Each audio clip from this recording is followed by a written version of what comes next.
मैं एक बेटी हूँ। बेटी? हाँ, मैं ही लक्ष्मी हूँ, मैं ही सरस्वती, मैं ही दुर्गा हूँ, मैं ही काली, मैं ही शीतला भी हूँ और मैं ज्वाला भी, मैं ही पार्वती हूँ और मैं ही संतोषी और मैं ही हूँ अन्नपूर्णा। आप सब? हाँ, ब्रह्मा जी ने हम सबको मिलाकर ही बेटी को बनाया ताकि मैं लक्ष्मी बनकर तुम्हें सुख समृद्धि दूं, मैं सरस्वती बनकर तुम्हें ज्ञान दूं, मैं पार्वती बनकर तुम्हें स्वाभिमान दूं, दुर्गा बनकर तुम्हें शक्ति दूं, काली बनकर तुम्हारे दुखों का नाश करूं, शीतला बनकर तुम्हारे जीवन में शांति लाऊं, ज्वाला बनकर तुम्हारे जीवन में रोशनी लाऊं और अन्नपूर्णा बनकर तुम्हारी जिंदगी को खुशहाल बनाऊं।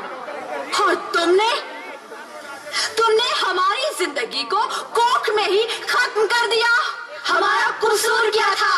अरे हम तो तुम्हें कुछ देने ही आ रहे थे, क्योंकि तुम ही हमारे मंदिरों में आते हो, झोले फैलाते हो और तुम ही कोख में हमारी कब्र बनाते हो।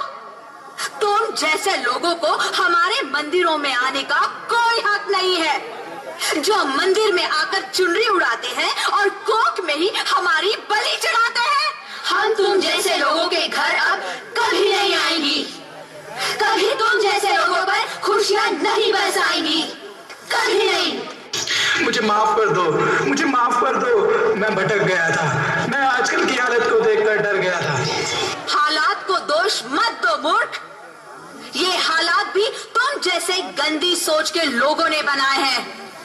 अगर इतना ही डर था तो अपनी माँ को क्यों नहीं मारा, अपनी बहन को क्यों नहीं मारा, अपनी बीवी को क्यों नहीं मारा, हमें क्यों मारा? डर तुम्हें लग रहा था तो तुम मरते, हमें क्यों मारा? बेटे के मुंह में, क्योंकि बेटा वंश चलाता है।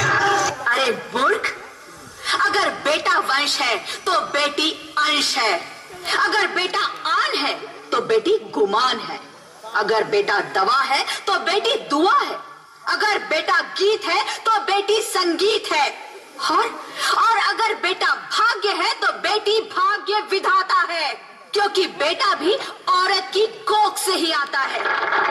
और तूने उसे कोख में ही मार दिया। मुझे माफ